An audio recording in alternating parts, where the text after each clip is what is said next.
안녕하세요. 사연에 빠지다의 DJ 민영입니다. 오늘도 첫 번째 사연 시작하기 전에 구독과 좋아요 버튼 눌러주시고요. 그럼 오늘의 사연 함께 만나볼게요. 안녕하세요. 제가 겪은 일을 속 시원하게 말하고 싶어서 사연을 신청하게 됐습니다. 어렸을 때부터 참 많은 일을 겪었어요. 가족에 관해 많은 일들이 있었죠. 그만큼 저는 저희 가족을 굉장히 특별하게 생각하고 있어요. 특히 엄마를 많이 사랑하고 친구처럼 지내며 제 인생에 있어 가장 소중한 사람이라고 생각하고 있죠. 그래서 엄마에 대한 이야기가 많이 나올 거예요. 글 쓰는 재주가 없어 걱정이 되지만 편안하게 그냥 들어주셨으면 좋겠네요. 저희 가족은 엄마, 저 여동생 이렇게 같이 살고 있어요. 아빠는 제가 기억도 하기 전에 암으로 돌아가셨죠. 일찍 돌아가셔서 아빠에 대한 그리움은 딱히 없어요. 엄마는 아빠가 돌아가시고 2번이나 재혼을 했는데 2번 다 좋지 않게 끝이 났습니다. 제가 정말 어렸을 때 초등학교 들어가기 전 엄마는 첫 번째 재혼을 하셨어요. 그때 새아빠와 엄마 사이에 여동생이 태어났죠. 저는 아빠라는 존재가 처음이라 아빠라는 단어를 말하는 것도 설레었어요. 처음에 아빠가 생겼을 땐 새아빠와 놀 생각에 두근두근 설레서 잠이 오지 않을 정도였죠. 재혼 전 새아빠와 저는 늘 놀이터에서 함께 놀았어요. 하지만 재혼 후 조금씩 저를 대하는 태도가 달라지는 게 보였죠. 점점 저에 대한 애정이 식더니 여동생이 태어나니까 저는 찬밥 심세가 되었습니다. 제가 놀아달라고 해도 귀찮다며 저를 밀어내거나 무시를 당했죠.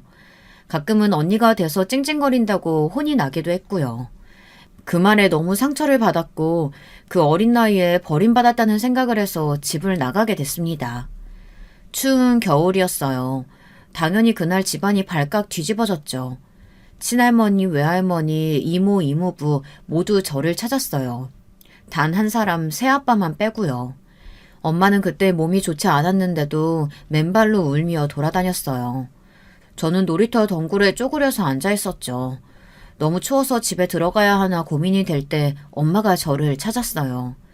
등짝을 한 대 맞고 엄마가 저를 껴안으며 울었어요. 너 왜 여기 있어? 엄마가 얼마나 걱정했는지 알아? 왜 나갔어? 그냥 장난친 거야? 저는 사랑받으면 안 된다고, 그래서 나왔다고 말했어요. 엄마는 놀라서 그게 무슨 소리냐고, 도대체 누가 그런 소리를 했느냐고 묻는 거예요. 그때 저는 새아빠가 그렇게 말했다고 거짓말을 했어요. 새아빠는 그런 말은 한 적이 없는데 어린 마음에 새아빠가 너무 미워서 그런 이야기를 했죠.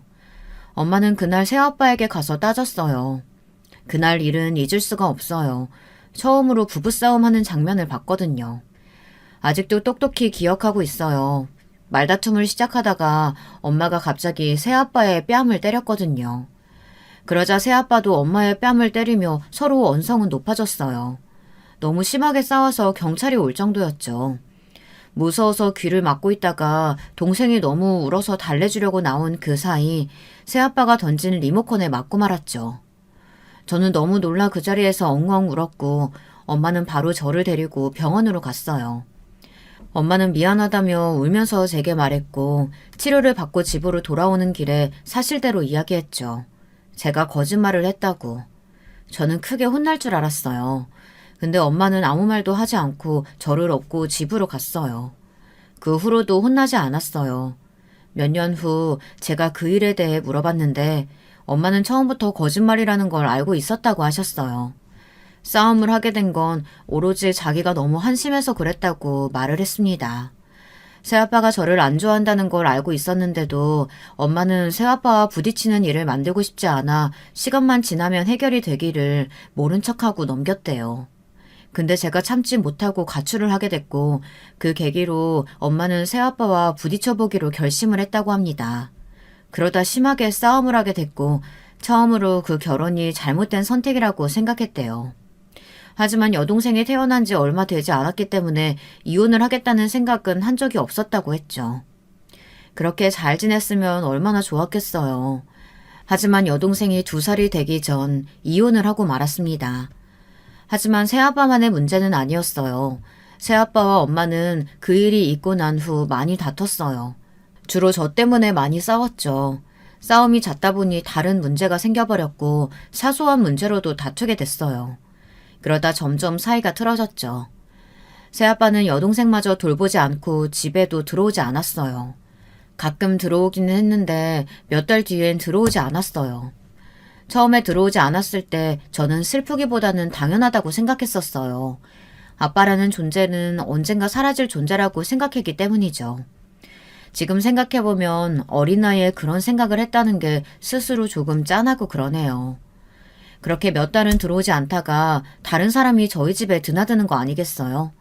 그리고는 엄마가 제게 물어봤죠. 저기 저 아저씨랑 같이 사는 건 어때? 저는 처음에 그게 무슨 의미인지 몰랐어요. 저는 그냥 아저씨가 저와 잘 놀아줘서 좋았고 새아빠와 다 같이 살면 좋겠다고 생각했어요. 나는 다 같이 살면 너무너무 행복할 것 같아.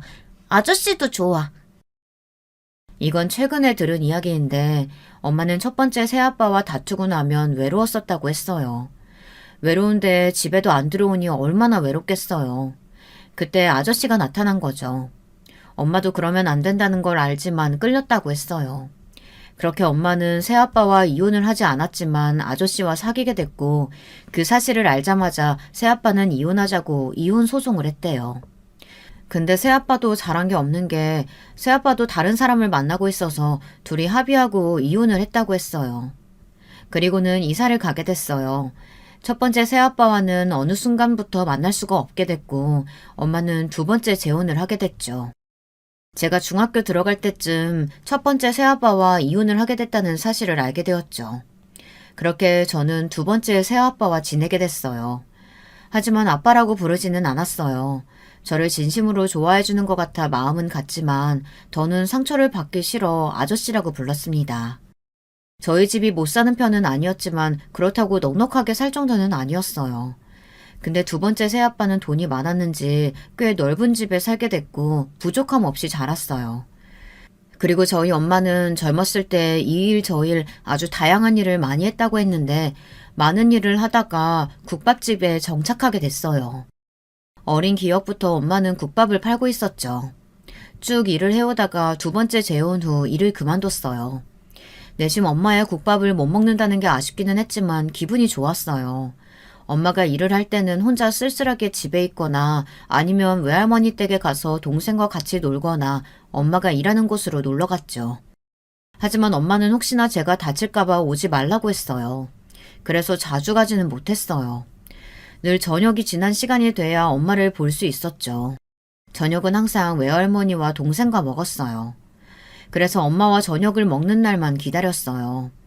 꿈에서도 엄마와 저녁을 먹는 꿈을 꿨을 정도였으니까요. 하지만 일을 그만두고 나서는 하루도 빠짐없이 엄마와 새아빠와 동생과 같이 밥을 먹었죠. 저는 정말 행복했어요.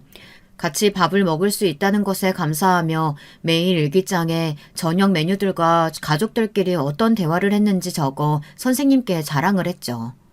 하지만 행복이 있으면 또 불행이 있기 마련이죠.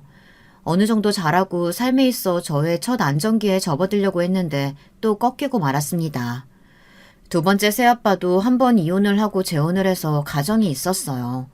그래서 제겐 의붓 여동생이 생겼죠. 가끔 의붓 동생이 저희 집에 놀러 왔어요. 엄마가 싫어할 법도 한데 엄마는 그 의붓 동생을 알뜰살뜰 잘 챙겨줬습니다. 어느 날 평소와 마찬가지로 엄마가 간식을 챙겨주고 제 방에 가서 동생들을 놀아주고 있었어요. 근데 갑자기 누가 문을 쾅쾅 두드리는 게 아니겠어요? 엄마는 놀라서 현관 쪽으로 가 확인했고 모르는 아줌마가 문을 세게 두드리고 자기 딸 내놓으라며 소리를 치는 거예요. 저와 동생은 무서워서 방으로 숨었는데 을붓 동생은 밝은 표정으로 현관을 뛰쳐나갔죠. 엄마다! 그 아줌마는 을붓 동생의 엄마였어요. 근데 조금 이상했어요. 걸음걸이도 비틀비틀거렸고 이상한 냄새도 났고 말도 어눌하게 했어요. 술을 마시고 저희 집에 찾아왔었죠. 아줌마는 제 을붓 동생 이름을 계속 불렀어요. 그러다 저희 엄마 머리채를 잡고는 자기 딸 내놓으라고 소리를 치는 거예요. 이년아, 네가 내 딸도 뺏어가려고? 무슨 소리를 하시는 거예요? 이거 놓고 얘기해요. 저는 놀라 울면서 새아빠에게 전화를 했어요. 아저씨, 어떤 아줌마가 저희 엄마 머리 잡고 막 흔들어요. 어떡해요? 진정하고. 무슨 일이야? 머리를 잡고 흔든다고? 네, 동생 엄마인 것 같은데 막 엄마를 때려요. 그 말을 듣고 새아빠는 집으로 바로 가겠다고 얘기하고 전화를 끊었어요. 새아빠가 오기 전까지 엄마와 아줌마는 계속 실랑이를 벌이고 있었죠. 분명 을붓동생이 아줌마를 불렀지만 취해 있어서 보이지 않았나 봐요. 계속 저희 엄마를 붙잡으면서 자기 딸 내놓으라고 말했어요. 몇 분 뒤 새아빠가 집에 오자 사건은 마무리가 됐어요. 아줌마는 새아빠를 보자마자 다른 사람처럼 미안하다고 자기가 잘못했다며 무릎을 꿇고는 오열하기 시작했어요. 그때 저는 사람이 이렇게 갑자기 확 변할 수 있다는 게 너무 신기했고 또 한편으로는 너무 무서웠어요. 새아빠는 한숨을 쉬며 아줌마와 을붓동생을 데려갔어요. 그날 처음으로 엄마와 두 번째 새아빠의 싸움 소리를 들었죠. 그날 밤은 너무 길었어요. 그 일이 있고 난 뒤 집안 분위기는 말이 아니었었죠. 엄마는 침대에 계속 누워있고 새아빠는 집에 오면 아무 말 없이 TV만 보고 있었어요. 제가 그렇게 좋아하던 저녁 시간은 사라졌죠. 저는 너무 서러워서 엄마에게 가서 말했어요. 엄마, 아저씨랑은 또 헤어지는 거야? 그럼 나 또 아빠 없어? 엄마는 그 말을 듣고 충격을 받았나 봐요. 저는 그 말로 엄마의 가슴에 대못을 박아버렸죠. 엄마는 저를 안고 그럴 일 없다고 다독여줬어요. 그리고 그날 밤에도 엄마와 새아빠의 소리가 들렸었죠. 그 다음날 엄마와 새아빠는 화해를 했는지 다시 화목한 분위기로 돌아왔어요. 다시 안정적인 인생을 살기 시작했죠. 몇 년 뒤 엄마는 다시 일을 하고 싶다고 말했어요. 새아빠는 커피숍을 차려줄 테니 거기서 일을 해보라고 말했지만 엄마는 국밥집을 차려 일을 하고 싶다고 했었죠. 예전 같았으면 좋아했겠지만 사춘기 때라 그런지 국밥집을 하는 엄마가 조금 창피했었어요. 친구들한테 이야기하기가 부끄러워서 그냥 커피숍에서 일을 하면 안 되느냐고 설득을 했죠. 하지만 소용이 없었어요. 엄마는 다른 일은 다 해봤어도 커피숍에서는 일을 해본 적이 없다며 제일 잘하는 일이 있는데 왜 커피숍을 해야 하는지 모르겠다며 커피숍은 죽어도 하기 싫다고 말하는 거예요. 저는 그럼 엄마와 말을 하지 않겠다고 말했어요. 정말 철이 없었죠. 국밥집 하는 게 뭐 어떻다고. 사춘기 때는 왜 그렇게 싫었는지. 어렸을 때는 그렇게 좋아했는데 머리 조금 컸다고 부끄러워하는 이유로 하지 말라고 말하니 엄마는 얼마나 속상했을까요? 지금 생각하면 그 행동들이 후회가 됩니다. 엄마는 결국 저를 이기지 못했어요. 하지만 결국 얼마 안 가 국밥집을 하게 됐죠.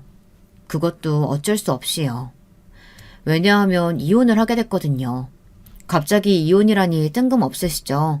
저희 가족에겐 아무 문제가 없었는데 말이에요. 문제는 갑자기 나타났어요. 새아빠가 다시 전 가정으로 돌아간다고 말했기 때문입니다. 알고 보니 아줌마는 이혼을 한 후 술에 의존하면서 살았다고 해요. 그래서 저희 집에 찾아왔을 때도 그렇게 취해 있었던 거고요. 근데 이게 꼭 이혼만의 문제는 아니라고 했어요. 그 전부터 술 문제로 다툼이 많이 있었고 그것 때문에 이혼을 한 것도 있었다고 했으니까요. 근데 이혼 후 더 문제가 돼서 술을 더 마시게 됐고 결국 감당하기 힘든 정도까지 오게 된 거였죠. 아줌마는 새아빠에게 계속 다시 합치지 않으면 죽을지도 모른다고 문자를 보냈다고 했어요. 엄마는 그 사실을 몰랐고요. 왜냐면 늘 그 문자는 지우고 들어갔다고 새아빠가 엄마에게 사실대로 말했어요. 새아빠는 모든 사실을 엄마에게 털어뒀고 자기 때문에 한 사람이 망치는 모습은 보기 싫다며 이혼하자고 말했어요. 그것도 저희가 보는 앞에서요. 술을 마시고 이야기해서 저랑 동생이 있었는지도 모를 거예요. 여보, 진짜 내가 당신한테 많이 미안해. 근데 그 사람은 내가 없으면 죽을 것 같다는데 어떡해. 당신은 나 말고 자식들을 더 소중하게 여기잖아. 근데 그 사람은 아니야. 나만 봐. 그래서 왜 그런 말을 하는 건데? 진짜 미안해. 그냥 우리 없었던 걸로 살자. 없었던 걸로? 그게 말이 돼? 우리가 한 입을 덮고 잔 시간은? 그 시간을 없던 걸로 하자고? 그게 말이 돼? 내가 정말 미안해. 미안해. 정말 미안해. 근데 나도 이제는 이렇게 못 살겠다. 아무리 당신 자식 이뻐해주려고 해도 내 자식보다는 이쁘지가 않고 또 엄마는 아빠의 뺨을 때렸어요. 저는 그 말을 듣고 생각보다 덤덤했어요. 행복해도 언젠가 이런 날이 오겠지 상상을 해서 그런지 생각보다 상처받지 않았죠. 문제는 동생이 상처를 많이 받기는 했지만요. 이혼해. 그럼. 그렇게 엄마의 두 번째 재혼은 마치게 됐어요. 엄마는 이혼과 동시에 국밥집을 차려 장사를 하기 시작했어요. 저는 그 시기쯤 많이 방황했어요. 엄마 말은 듣지도 않고 외박은 밥 먹듯이 하고 나쁜 친구들과 어울려 술도 마시고 참 안 좋은 행동들은 다 한 것 같아요. 엄마 속을 썩일 대로 속였죠. 다행히 동생은 얌전하고 공부도 곧잘해서 엄마 속을 썩일 일은 없었어요. 저만 엄마를 힘들게 했죠. 그러다 정신을 차리게 된 건 엄마의 술 마시는 모습을 보고 정신을 차리게 됐어요. 물론 처음부터 정신을 차린 건 아니지만요. 처음에는 엄마가 장사 끝나고 같이 일하던 이모들이랑 술을 마셨는지 술 냄새를 풍기며 들어와 저희에게 이야기했어요. 내가 너 때문에 못 산다, 못 살아. 언제 철들래? 네 동생 봐라, 얼마나 잘하니? 좀 철 좀 들어. 처음 보는 엄마의 모습에 당황했지만 매일 듣는 잔소리라 짜증이 나 집을 나갔었어요. 그리고 이틀 동안 집에 들어가지 않았죠. 다음날 엄마가 학교 앞에서 기다리고 있었어요. 저는 무시하고 친구들과 놀러 갔죠. 그날 엄마는 또 술을 마시고 들어왔습니다. 그 모습을 보고 제 자신한테도 답답하고 엄마도 답답해서 집을 나갔어요. 집을 나왔는데 마땅히 얘기할 친구가 없는 거예요. 진짜 힘들 때 말할 친구가 없다는 게 슬프기도 했고 방황하는 제 자신이 너무 한심해서 눈물이 났어요. 저는 어렸을 때 놀던 놀이터에 쭈그려 앉아 눈물을 훔치고 있었죠. 그러다 누군가가 제게 괜찮냐고 물어봤어요. 예쁘장하게 생긴 제 또래 여자아이였죠. 괜찮다고 말을 하면 되는데 그날따라 누군가에게 말하고 싶어 괜찮지 않다고 말했어요. 차라리 모르는 사람한테 말을 하면 속이 시원할까 싶어 솔직하게 얘기를 하게 됐죠. 그리고 그 여자아이가 제 앞에 앉는 거예요. 들어줄 테니 말해보라고요. 말해봐요. 나도 오늘 진짜 힘들었는데 서로 힘든 얘기 해볼까요? 왜인지 모르게 그 사람이 편하게 느껴졌어요. 저는 이때까지 있었던 일들과 방황하는 제 자신이 너무 싫다고 얘기했죠. 그러고는 그 아이도 자기 얘기를 했어요. 신기하게도 그 아이와 제 삶이 너무 비슷한 거예요. 그래서 뭔가 마음이 갔나 싶기도 했어요. 근데 저는 제 또래인 줄 알았는데 알고 보니 간호사였던 거예요. 직장에서 따돌림을 당해 많이 힘들다고, 집에서도 힘든데 직장에서까지 따돌림을 당하니 많이 힘들다고 울기 시작했어요. 저는 언니를 꼭 안아주며 힘들면 저한테 말하라고 했죠. 언니는 고맙다며 다음에 밥이라도 먹자고 하더라고요. 오히려 제가 고맙다고 말했어요. 나이 차이가 나기는 했지만 속 얘기를 털어둘 친구가 생겨 너무 좋았거든요. 제게 말을 걸어줘서 너무 고마웠죠. 다음 날에도 엄마는 학교 앞에서 기다리고 있었어요. 그날 용기를 내서 엄마에게 말을 걸어볼까 생각을 했는데 마음처럼 쉽게 되지는 않았어요. 그래서 엄마를 무시하고 친구들과 노래방을 갔죠. 그날 엄마는 또 술을 마시고 들어오더라고요. 계속 술을 마시고 들어오니 걱정이 되더라고요. 분명 제가 잘못했으니 속상해서 마셨을 거라 생각하고 사과하기로 결심을 했습니다. 하지만 그때 왜 이리 솔직하지 못했던지 술 좀 그만 마시라고 짜증만 냈어요.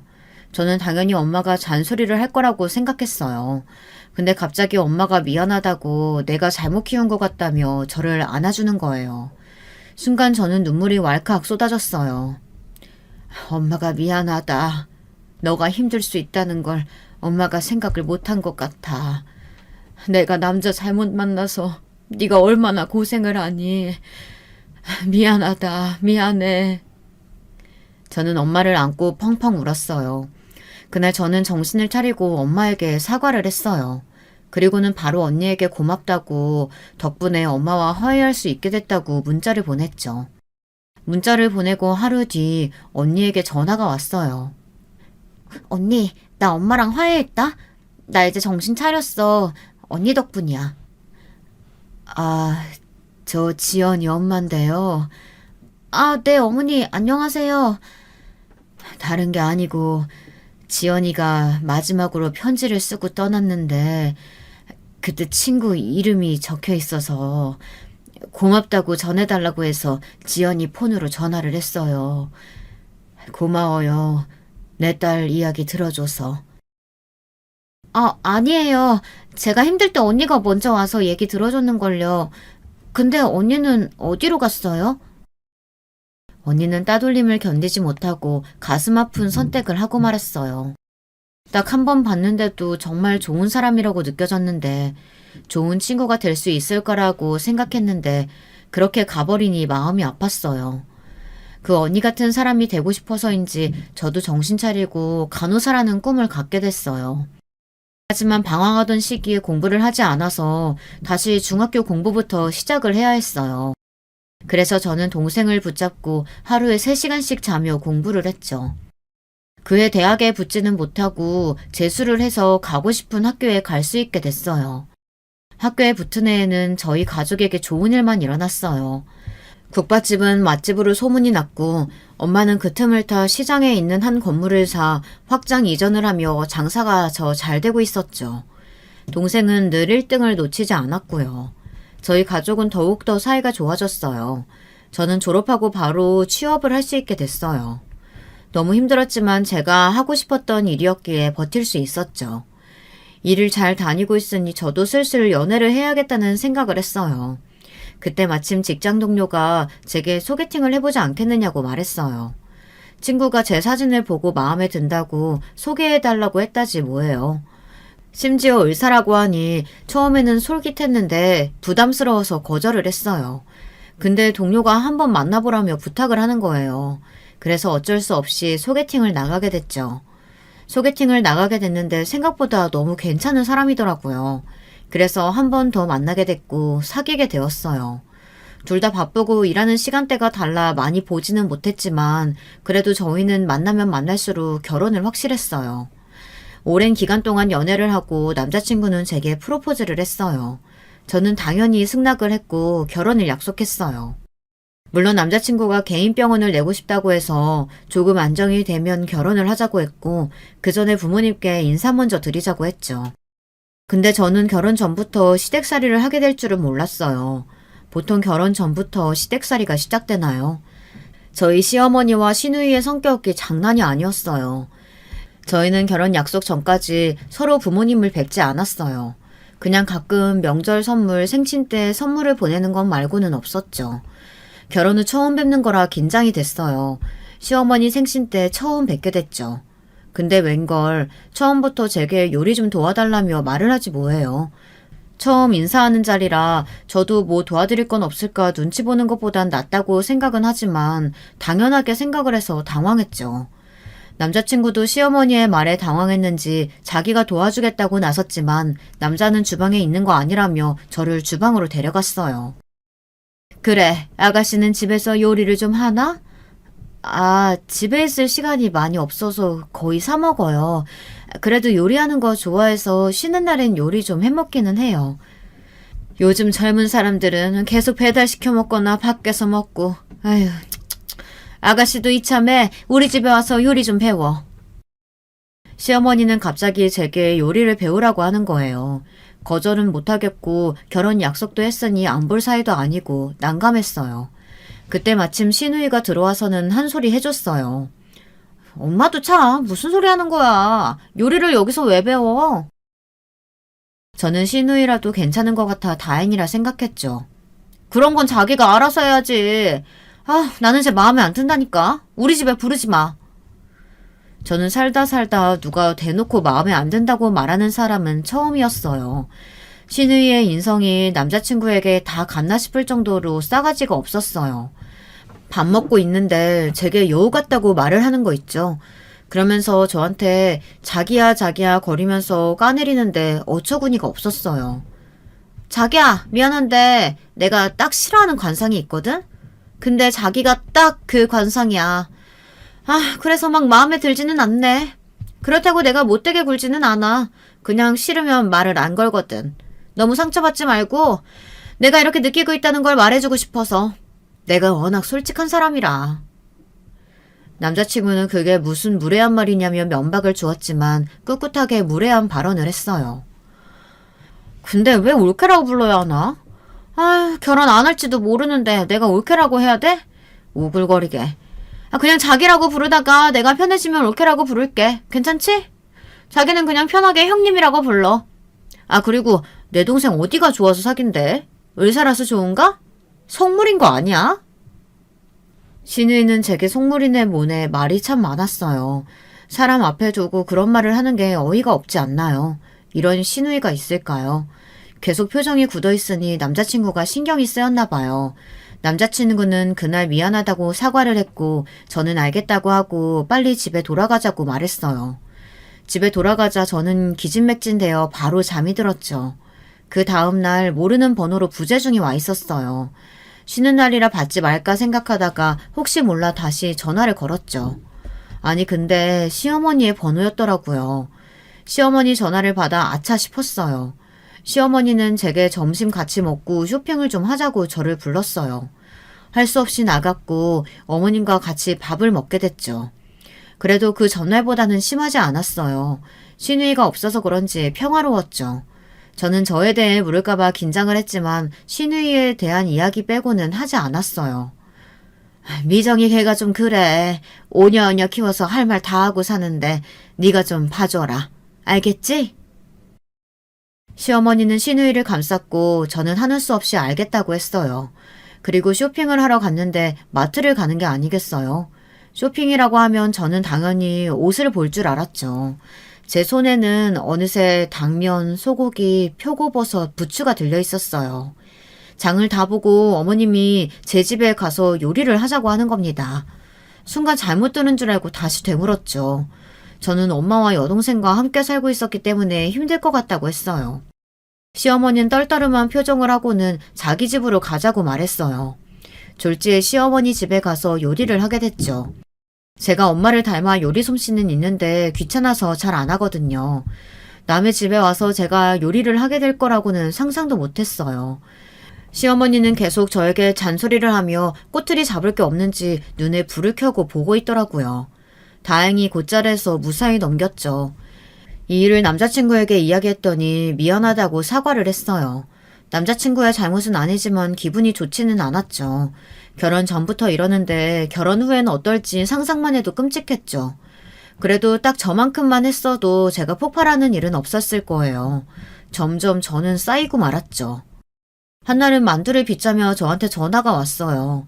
그리고는 제게 엄마가 뭘 하시는지 가족에 대해 물어봤어요. 처음 만날 때 당연히 물어볼 줄 알았는데 안 물어보셔서 남자친구가 다 말했다고 생각했는데 모르고 계셔서 당황했죠. 저희 엄마는 국밥집에서 일하고 있어요. 그리고 지금 여동생이랑 어머니랑 같이 지내고 있고요. 국밥? 그 국밥? 그럼 아버지는? 아버지는 어렸을 때 돌아가셨어요. 저는 딱히 재혼과 이혼을 말할 필요가 없다고 느껴 말하지 않았어요. 그래, 국밥집이면 그래도 크게 국밥 사업이라도 하시나? 아니요, 그냥 시장에서 국밥 팔고 계세요. 그때 시어머니의 표정은 굳어가기 시작했어요. 표정이 1초에 한 번씩 썩어가기 시작했어요. 옆에 있던 신우도 그 이야기를 듣고는 난리가 났죠. 저것 봐, 내가 뭐라고 했어. 내가 별로라고 했잖아. 국밥 한다니 말이 돼? 비린내 나는 거 아니지? 우리 집안에 국밥집이라니 말이 안 되잖아. 형님, 말이 너무 심하신 거 아니에요? 아니, 얘는 틀린 말 한 것도 아니구만. 너는 애가 예의 없게 어디서 어른 앞에서 짜증을 내니? 시어머니는 엄마를 들먹이며 제게 뭐라고 하셨어요. 저는 여기서 더 하게 된다면 엄마 이미지와 제 이미지가 좋지 못할 것 같아 그만두기로 했죠. 됐다. 이런 며느리가 들어오니 내가 전생에 무슨 죄를 지었길래 이런 애가 우리 집에 들어왔을까? 시어머니는 크게 혼잣말로 중얼중얼 거렸죠. 사돈은 그날 장사해야 하는 거 아니니? 외출이라도 올려드려야 해? 그렇게라도 장사해야지. 안 그러니? 시어머니는 저희 엄마 식당에서 상견례를 하자고 하는 게 아니겠어요. 그건 아닌 것 같아서 제가 잘 거절을 했죠. 또 하루는 신우이 생일이라고 저를 부른 거예요. 신우이는 저를 싫어해서 당연히 안 부를 줄 알았는데 이젠 저를 괴롭히려고 작정을 했는지 저를 부르더라고요. 외식을 하는 것도 아니고 집으로 불러 요리를 하게 됐고 설거지, 청소, 잡일은 다 시켰어요. 남자친구는 일 때문에 늦게 와서 이 모습은 보지 못했었죠. 어머니가 장사한다고 이런 잡일은 다 잘하나 봐? 어릴 때부터 많이 했나? 저는 대답할 가치를 못 느껴 답도 하지 않았어요. 그러면서 은근슬쩍 엄마를 무시하는 말을 하더라고요. 국밥집 하면 집에 갈 때도 냄새 안 나냐, 시장 같은 곳에서 장사하면 쥐나 바퀴벌레들 많지 않냐, 위생적이냐, 꼬치꼬치 물어보더라고요. 설마 엄마 앞에서도 이런 말을 할까요? 시댁에 대한 말을 하려면 끝도 없어요. 하루는 또 제가 재혼 가정에서 자랐다는 걸 알게 됐죠. 어쩌다 보니 저희 어머니에 대해 물으시더라고요. 그때 저는 거짓말은 못하니 사실대로 말했습니다. 처음에는 그냥 한 번만 재혼했다고 말하려고 했는데 어쩌다 보니 재혼을 2번 했다는 걸 말할 수밖에 없었죠. 그때 난리가 났습니다. 재혼을 2번이나? 아니 사돈 뭐 어디 문제 있는 거 아니니? 어머니 무슨 말을 그렇게 하세요. 말이 너무 심한 거 아니세요? 얘는 심하긴 뭐가 심해. 애 보고 자라온 게 있을 텐데 너랑 살다가 이혼이라도 하면 그때는 어쩌라고. 나 여기서 더 얘기하면 못 참을 수도 있어. 그러니 그만해. 어머니 저희 먼저 나가겠습니다. 저희는 사이가 더 안 좋아졌죠. 이렇게 있다가는 결혼 전부터 안 좋아질 것 같아서 작은 선물을 준비했어요. 남자친구랑 오랜만에 제주도로 여행을 가게 됐어요. 제주도에 있는 귀여운 소품들, 면세점에서 시누이에게 어울리는 립스틱, 시어머니에게 어울릴 것 같은 스카프를 준비해 선물로 줬었죠. 하지만 탐탁지 않아 하는 게 보이더라고요. 시누이는 저보고 센스가 없다고 자기는 이런 립 잘 안 바르는데 한번 발라보겠다며 말을 하는데 분명 비슷한 색이 있는 걸 보고 사왔는데 그런 말을 들으니 기분이 좋지는 않았어요. 그 일뿐만 아니라 어디 갔다 오면 챙겨주고 선물을 줬는데 듣는 말은 고맙다가 아닌 필요 없다, 돈이나 아껴라 등 이런 안 좋은 말뿐이었어요.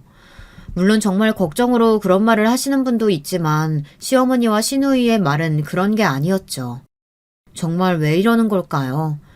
저도 참고 싶어서 참는 건 아니었어요. 남자친구를 너무 사랑하고 시댁 때문에 헤어질 수는 없다고 생각했는데 그날 처음으로 남자친구와 파혼을 해야 하나 고민을 했죠. 결혼을 하더라도 시댁이 계속 저런 식으로 나온다면 저는 참지 못하고 이혼을 할 것 같았거든요. 하지만 제가 남자친구를 너무 좋아하고 일 때문에 마음고생을 하고 있어서 힘들게 하고 싶지는 않았거든요. 드디어 걱정되던 상견례 날이 다가왔어요. 시누이와 시어머니는 명품으로 휘감고 왔더라고요. 조금은 당황스러울 만큼 화려하게 입고 왔어요. 누가 봐도 명품 입었다고 자랑을 하는 것처럼요. 오히려 단정하게 입은 저희 엄마가 더 고급스러워 보였죠. 안녕하세요. 처음 뵙겠습니다. 말씀 많이 들었어요. 네, 저도 말씀 많이 들었어요. 처음에는 어색해서 그런지 조용했어요. 그리고 밥이 나오고 분위기가 조금 풀리자 서로 이야기를 나누기 시작했어요. 국밥집 하신다고요? 아, 네. 예전부터 국밥집에서 일을 했는데 그만뒀다가 다시 하게 됐죠. 언제 한번 오세요. 저희 국밥집이 맛있다고 소문이 났거든요. 그런데 좀 양심이 없으신 거 아니에요? 누나! 시누이는 결국 사고를 치고 말았어요. 갑자기 양심이 없다니 그게 무슨 소리인가 싶었죠. 아니 우리 집안이 어떤 집안인데 국밥집 하는 집안이랑 결혼을 해야겠어. 저는 엄마가 뭐라고 말 못할 것 같아서 대신 말해주는 거예요. 형님, 그전에도 말했지만 말이 너무 지나치신 거 아니에요? 저희도 그래도 살 만큼 살아요. 그래요, 사돈. 제가 이런 말은 안 하고 싶었는데 조금 저희 집이랑은 안 맞는 것 같네요. 안 맞는다니요? 저희가 국밥집을 하고는 있지만 넉넉하게 혼수 준비하고 애들 도와줄 능력은 됩니다. 그런 식으로 얘기하니 기분이 안 좋네요. 시어머니는 갑자기 저희 가정사를 꺼내기 시작했어요. 그리고 재혼하셨다고 했는데 한 번도 아니고 두 번이라뇨. 그것부터도 뭐 어떤 가정에서 자랐는지 보이더라고요. 그럼 사돈댁은 왜 이혼을 당하신 건데요? 엄마는 참지 못하고 시어머니의 치부를 들춰내고 말았어요. 시어머니는 이혼을 당한 거거든요. 시아버지가 시어머니의 성격을 못 참고 이혼을 요구했죠. 시아버지도 의사라 남자친구는 시아버지에게 의존을 많이 했어요. 저는 늘 시어머니와 연락하며 지내는지 궁금했어요. 시아버지와도 식사를 한 적이 있는데 굉장히 젠틀하셨거든요.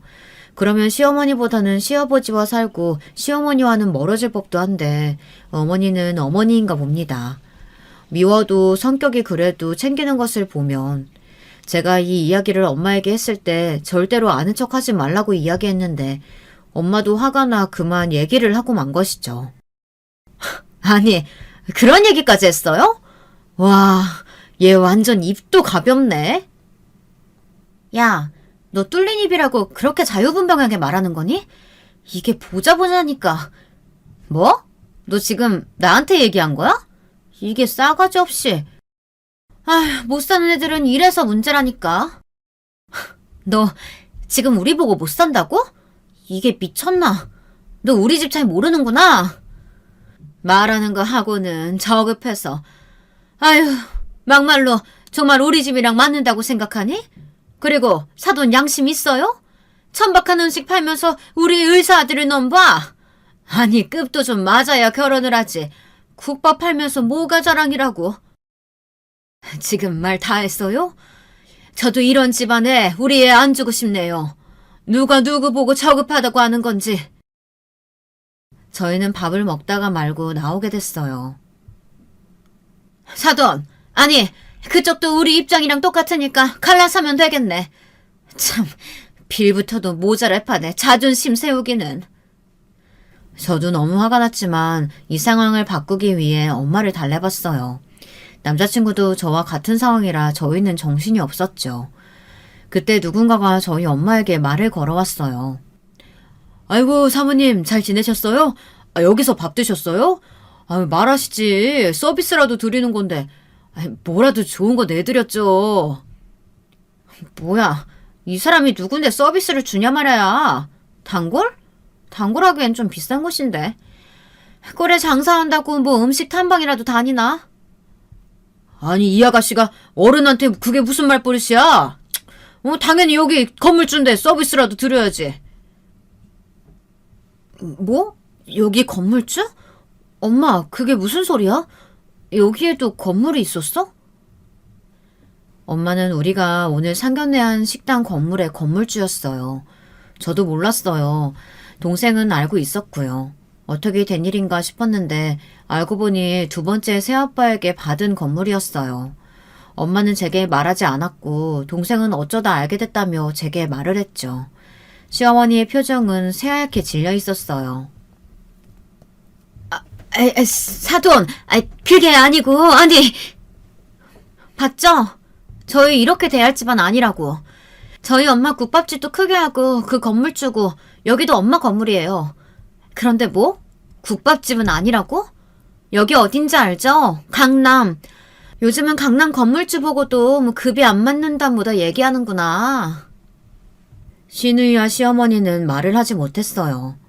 저도 제가 보기에 굉장히 커 보였거든요.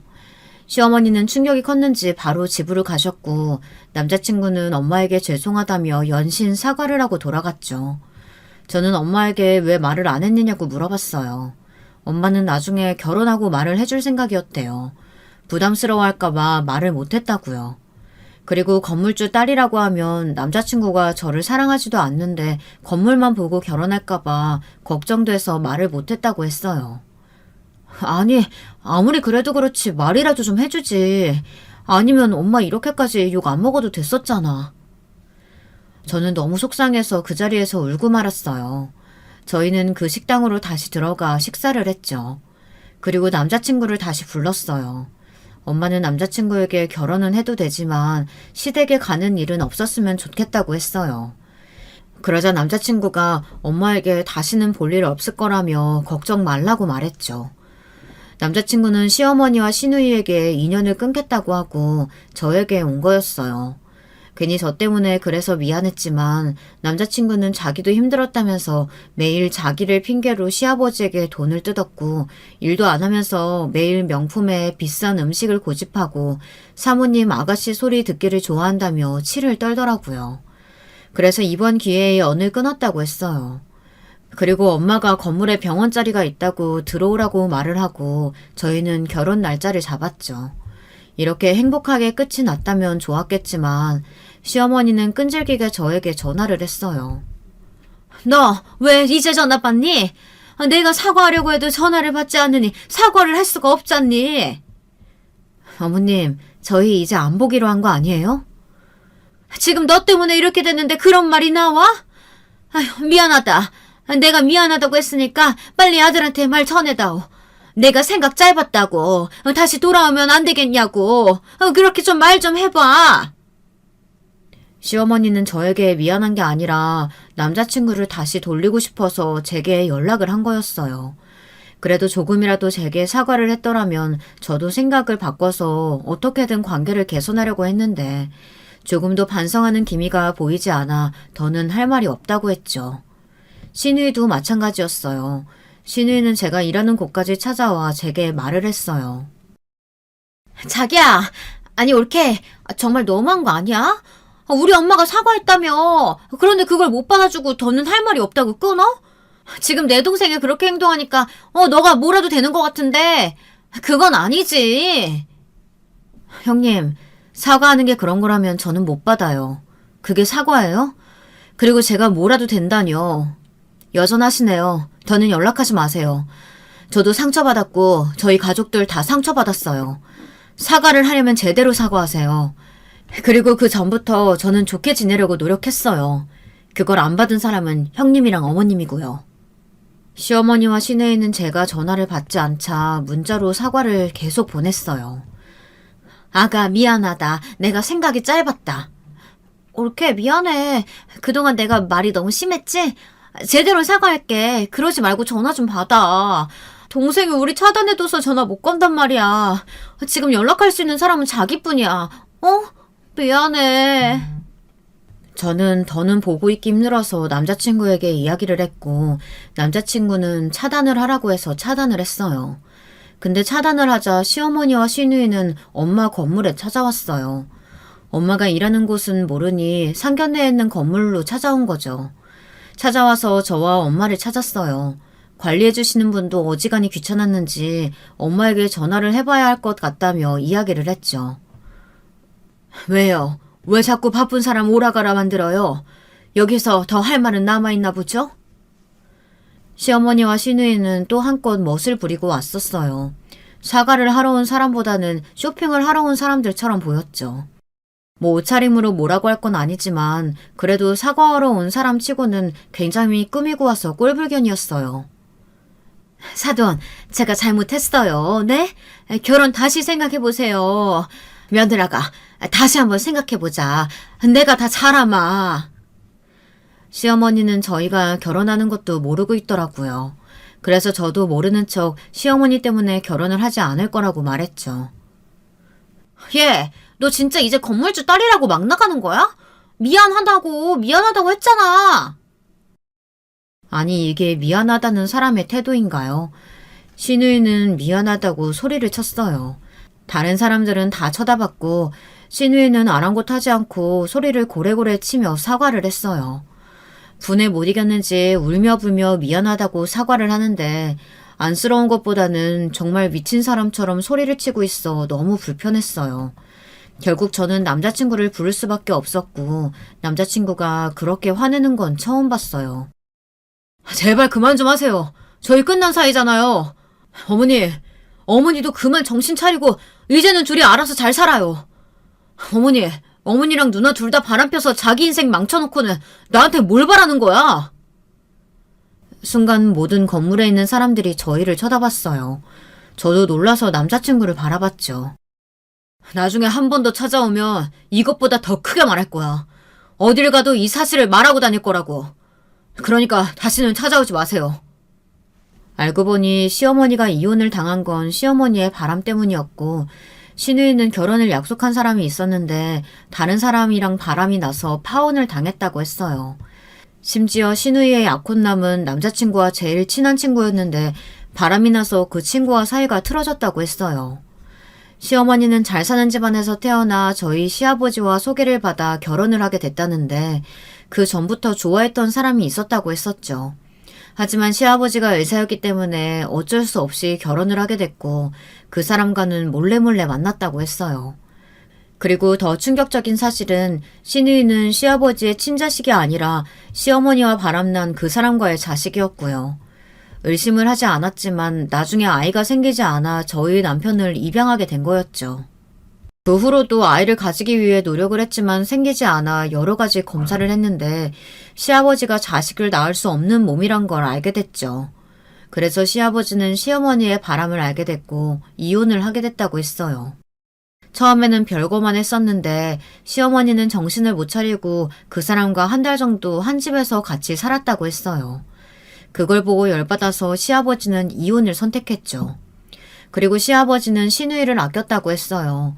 하지만 신우이가 바람이 나자 시아버지는 똑같다며 신우이마저 연을 끊게 됐죠.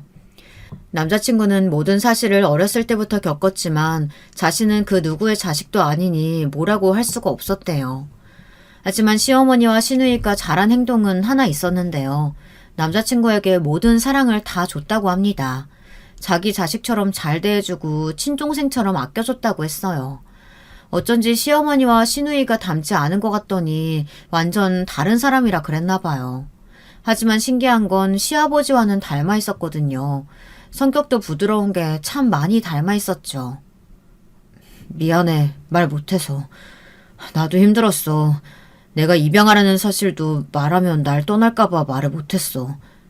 그리고 어머니도 누나도 그걸 말하는 걸 원하지 않는 것 같아서 모른 척 넘어갔고. 앞으로 찾아올 일은 없을 거야.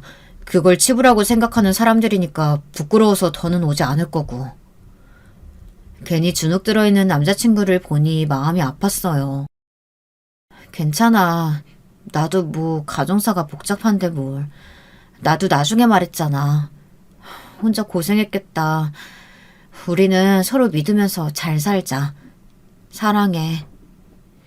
저와 남자친구는 그 일로 더욱더 믿음이 강해졌고 서로를 사랑할 수 있는 계기가 되었어요. 시어머니와 시누이만 생각하면 참 경우 없는 사람들이라고 생각이 들지만 그 덕에 저희 사랑은 더 커질 수 있어 다행이라고 생각이 들어요. 저희는 혼인신고부터 먼저 했고 법적으로 부부가 되었어요. 결혼 준비도 열심히 하고 저와 남편과 같이 일을 할 수 있게 되었죠. 해피엔딩이죠.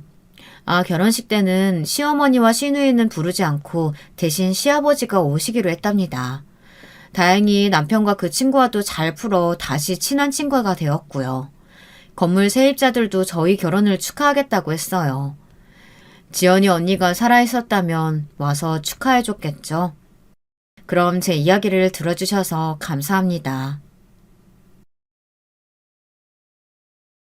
여러분, 두 번째 사연 시작하기 전에 좋아요, 구독 꼭 눌러주실 거죠? 그럼 두 번째 사연 바로 시작하겠습니다. 안녕하세요. 저는 남편과 사랑스러운 두 딸과 같이 경기도에서 사는 40대 후반 여자입니다. 친정이 서울이라 지하철로 왕복 3시간을 다녀야 하는데 그럴 때마다 사연에 빠지다 사연을 들으면서 가면 어떻게 시간이 지났는지 모를 정도로 빠르게 지나가더라고요. 심지어 어떤 날에는 내려야 할 지하철역을 지나친 적도 있답니다. 매번 그렇게 됐다가 이번에 우리 시댁에 도저히 제보를 안 하고 버틸 수 없는 일이 일어났어요. 제 얘기가 등장하면 더 재밌게 들을 수 있을 것 같아 제보합니다. 우선 이 얘기를 하려면 무엇보다 우리 친정 가족에 대해 설명하고 넘어가야 합니다.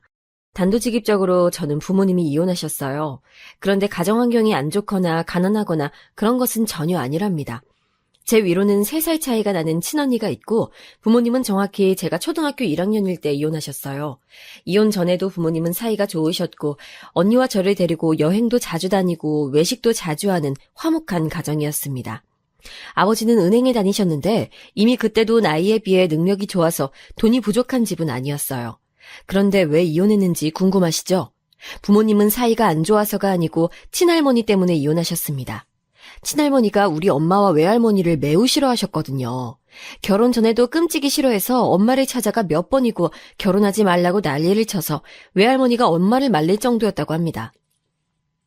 그런데 엄마와 아빠는 둘이 너무 사랑하니까 헤어지지 못하고 그대로 집안 반대에도 결혼해서 저와 언니를 낳았어요. 친할머니는 당연히 엄마의 자식인 언니와 저를 싫어하셨는데 찾아가서 인사하면 당장 나가라고 소리를 지르고 심지어 들고 있던 사과를 던져 그게 제 머리에 맞기도 했습니다.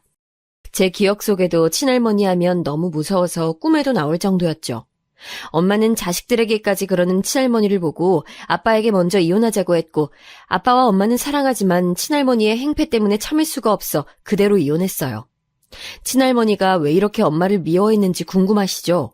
바로 그 이유는 정확히 말하자면 엄마보다는 외할머니 때문이었는데 외할머니가 무당이셨어요.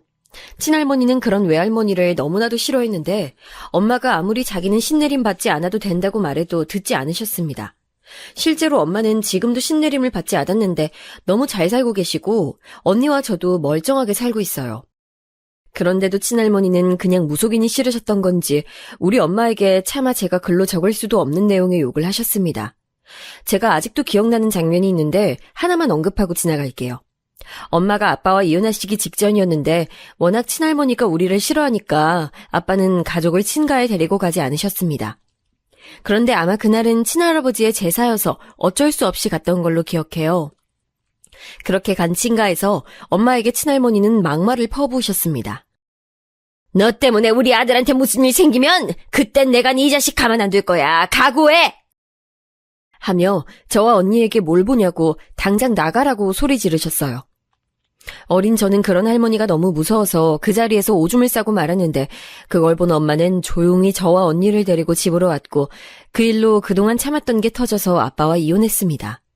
다행히 엄마는 직업이 있으셨고 아빠가 서류상으로 이혼했어도 자주 만나자고 했는데 엄마는 친할머니가 그렇게 대해도 아빠를 사랑하셨고 무엇보다 언니와 저에게 지극정성이라 우리는 적어도 일주일에 한 번은 엄마와 같이 만나서 밥을 먹었어요. 이혼했지만 이혼한 게 아닌 그런 가족의 형태였습니다. 아버지가 돈을 잘 버니까 언니와 저는 아빠와 살며 부족함 없이 지냈고 엄마도 가끔 우리 집에서 자고 갔어요. 부모님 둘 다 이혼하시고 재혼하지 않았고 아빠는 이혼을 계기로 친할머니와 아예 연락을 끊으셨습니다. 아들에게 외면받은 친할머니는 그게 충격이었는지 우리 집으로 찾아와서 언니와 저를 붙들고 너희 아빠 어디 있는지 당장 말하라고 했던 적도 있어요. 초등학생 자매였던 우리는 너무 무서워서 울고 있었고 그걸 본 옆집 아주머니께서 데리고 집으로 들어가셨죠. 이 계기로 아빠는 우리를 데리고 다른 동네로 이사까지 갔고 친가와는 그렇게 연락이 끊겼습니다. 아빠는 매우 바쁜 사람이었는데 그래도 저와 언니에게 다정하고 지원도 많이 해주셨어요. 엄마는 간호사여서 교대 근무를 했는데 아빠가 너무 바빠서 집에서 잠만 자야 하는 시기에는 엄마가 휴일이면 와서 언니와 저와 같이 집에서 밥을 먹기도 했습니다. 그렇게 이혼했지만 저는 그래서 일부러 남들에게 우리 부모님이 이혼했다는 사실을 알리지 않았어요. 마음만 먹으면 언제든지 엄마와 통화하거나 만날 수 있었고 아빠도 엄마도 서로 아직 사랑하는 것을 알고 있었으니까요. 엄마는 신내림은 받지 않았지만 유난히 남들보다 촉이 발달한 사람입니다. 그래서 꿈자리가 흉흉한 날엔 언니와 저에게 꼭 조심하라고 알려주기도 하셨어요. 엄마의 이런 촉은 저도 소름이 돋을 정도였는데 예를 들어 우리 친언니가 미술 전공을 해서 대학에 실기시험을 보러 가던 날이었어요. 아빠가 하필 일 때문에 바쁜 날이라 고등학생이던 제가 언니 시험에 따라갔는데 엄마가 아침에 전화가 와서 받았더니 저와 언니에게 꼭 지하철을 타라고 했습니다. 우리는 아빠가 준 용돈으로 택시나 버스를 이용하려고 했는데 엄마는 무조건 땅속에 있는 지하철을 타라고 하셨어요.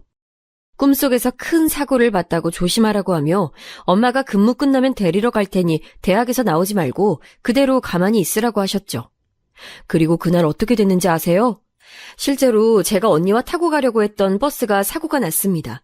심지어 택시와 일반 자동차도 다 엮여있던 아주 큰 사고였고 7중 추돌 사고였어요. 사고도 사고지만 만약 우리가 지하철을 이용하지 않았다면 사고 처리 때문에 차가 심하게 막혀서 제 시간에 도착하지 못할 뻔했었죠. 그 사고 지점이 하필이면 터널이라 수습하고 나면 이미 실기시험이 끝난 후였을 거랍니다. 이렇게 엄마는 촉이 좋지 않다고 언니와 저에게 1년에 한두 번 말씀해 주셨는데 그럴 때마다 언니와 저는 큰 도움을 받았어요. 그러다 제가 고등학교 3학년 봄에 우리 집에 예상치 못한 일이 일어나게 됐어요. 바로 아빠가 일하시다 그만 과로와 스트레스로 쓰러지게 됐습니다. 학교에서 공부하다 선생님이 급하게 저를 부르셔서 가봤더니 당장 병원에 가라길래 울면서 병원에 도착했어요. 이미 엄마와 언니는 와 있었고 아빠는 정신도 차리지 못하고 누워 있었습니다. 일하다 쓰러진 아빠는 정확한 원인이라도 알면 좋겠는데 그저 과로가 원인인 것 같았고 병원에 입원해서 경과를 지켜봐야 했어요. 그래서 우리 집으로 엄마가 와서 많이 도와주셨는데 아무래도 거리가 있고 엄마도 일하고 있으니까 완벽하진 않았죠. 집안일이야 제가 하면 되는데 문제는 경제적 문제였어요. 언니가 대학생이었는데 미술 전공이라 들어가는 돈이 매우 많았습니다. 아빠는 갑자기 쓰러지신 거라 병원비로 그동안 모았던 적금을 깨고 버티고 있었죠. 저는 그걸 보고 그냥 대학을 포기해야겠다고 생각하고 언니와 엄마에게 말했어요. 언니는 제 말을 듣고 울고 엄마는 저에게 그래도 대학에 가고 싶으면 가라고 했는데 아무리 생각해도 제가 가지 않는 게 가장 우리 집에 훨씬 좋아 보였습니다. 그래서 고등학교를 졸업하고 바로 중소기업에 입사했어요. 거기서 회계 관련 일을 하게 됐는데 다행히 언니들이 저를 잘 챙겨줘서 생각보다 잘 적응할 수 있었습니다. 사회생활을 생각보다 빨리 시작했지만 그래도 배운 게 참 많았어요. 돈을 버니까 언니 등록금도 대주고 엄마한테 용돈도 줄 수 있어 기뻤습니다. 물론 그럴 때마다 언니와 엄마는 저보고 돈을 주지 말라고 했지만 저는 그동안 막내라 사랑을 받고 자랐으니 그 정도는 해주고 싶었어요. 그렇게 1년이 지나자 아빠는 다행히 회복해서 퇴원하고 집으로 올 수 있었는데 회사는 다니지 못하셨어요. 일상생활은 가능했으나 직장에 다니거나 그러진 못하셨죠. 친가와 아예 인연을 끊었지만 왜 재혼하지 않았는지 궁금하지 않으세요? 사실 저는 제가 그 당시에 너무 궁금했습니다. 엄마와 아빠는 사이도 좋은데 왜 다시 재혼하지 않는 걸까 궁금해서 물어봤는데 엄마는 나중에 제가 성인이 되고 한 23살쯤에 말씀해 주셨어요. 외할머니가 엄마가 재혼하면 우리에게 해가 될 수도 있는 사주라서 그냥 그렇게 서류상이라도 떨어져 사는 게 좋다고 했다고 합니다. 남들한텐 그런 게 어딨냐 싶을 수도 있는데 일단 우리 가족들은 당장 외할머니가 무당이고 엄마도 촉이 남다르니까 그런 미신이라도 함부로 넘길 수가 없더라고요. 그래서 우린 그렇게 성인이 돼서도 엄마와 여전히 연락하고 부모님 사이도 좋았습니다. 그러다 저는 처음 입사하고 근무했던 중소기업을 퇴사하고 중견기업으로 이직을 하게 됐어요.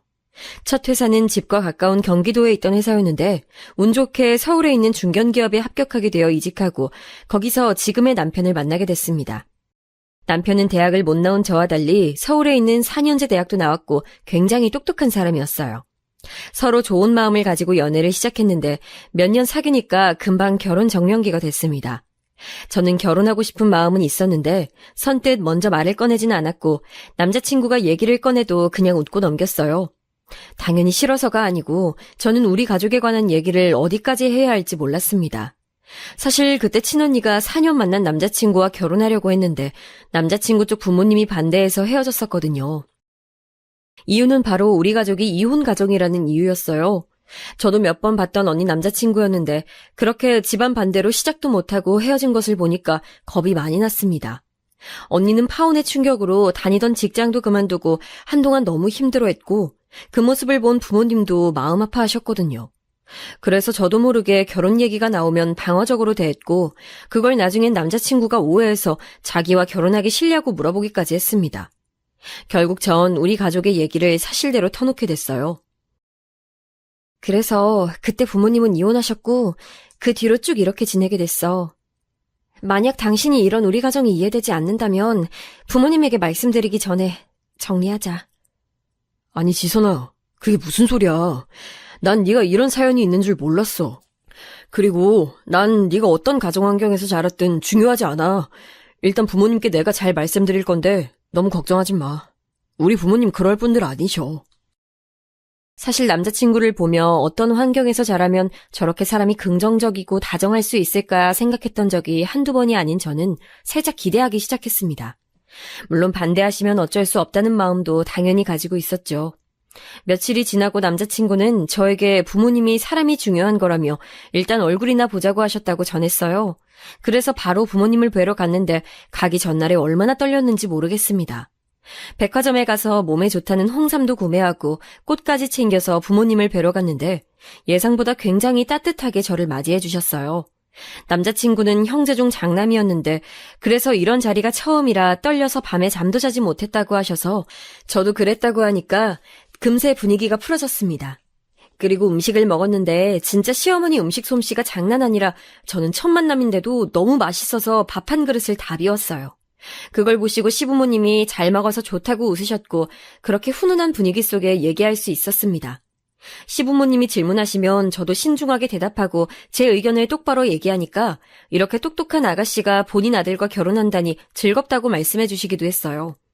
인사를 마치고 남자친구를 통해 들은 얘기는 시부모님이 저를 마음에 들어한다는 말이었습니다. 저도 당연히 시부모님이 좋았고 남자친구도 우리 집에 인사하러 왔는데 엄마도 그때 오셨어요. 언니와 달리 그래도 상대 부모님이 이혼 가정이라고 편견을 가지지 않고 대해주셨다고 하니까 부모님은 기뻐하며 남자친구를 맞이했습니다. 자기네 부모님 실제로 보니까 생각보다 더 사이가 좋으시더라. 내가 말했잖아. 서류상으론 이혼이어도 우리 가족 분위기 자체는 화목했어. 진짜 그런 것 같더라. 그렇게 저와 남자친구는 매우 순조롭게 결혼 준비를 할 수 있었는데 양가 부모님들의 얘기 끝에 불필요한 예단이나 절차는 생략하기로 했어요. 상견례도 하고 결혼식까지 성공적으로 마치고 본격적인 결혼 생활이 시작됐는데 처음엔 되게 순조로웠습니다. 시부모님이 다행히 재력이 있어서 우리 회사 앞에 있는 아파트도 구해주셨고 우리 집에서도 넉넉하게 혼수를 넣어주셨어요. 저희도 부모님들의 도움에 부응하려 최대한 자주 찾아뵈었고 연락도 많이 했습니다. 남편은 형제고 저는 자매여서 시댁에는 제가 딸 역할을 하고 친정에는 남편이 아들 역할을 했습니다.